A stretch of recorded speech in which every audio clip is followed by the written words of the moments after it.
গতকাল একটা video upload দিলাম, কিছু কথা শেয়ার করলাম সবার সাথে যে এবারের নির্বাচন আমরা দেখে শুনে ভোট দেব, ইমোশনালের মাধ্যমে দেব না, আবেগের মাধ্যমে দেব না। পরে দেখা গেল আমার কিছু পরিচিত ভাই ব্রাদার আমাকে জামাত হিসেবে ট্যাগ দিচ্ছে। জামাত আমি করি, ট্যাগ দেওয়ার কিছু নয়। এই দিকে ফোকাস না করে আমি কি কথাটা বললাম এখানে লক্ষ্য করা উচিত আপনাদের।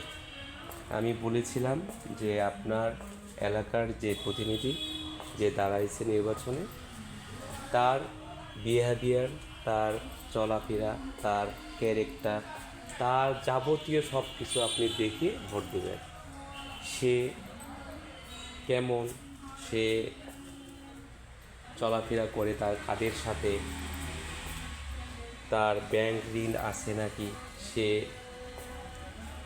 দেশের জন্য এর আগে কি করেছে, ভবিষ্যতে কি করবে, এসব দেখে আপনি ভোট দেন।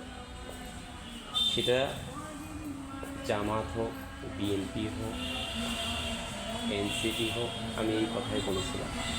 অথচ তারা ঘুরিয়ে আমি কোন দল করি সেদিকে ডাইভার্ট করছে। আসলে মাথায় মগজ আছে নাকি বোধগম্য নয় আমার।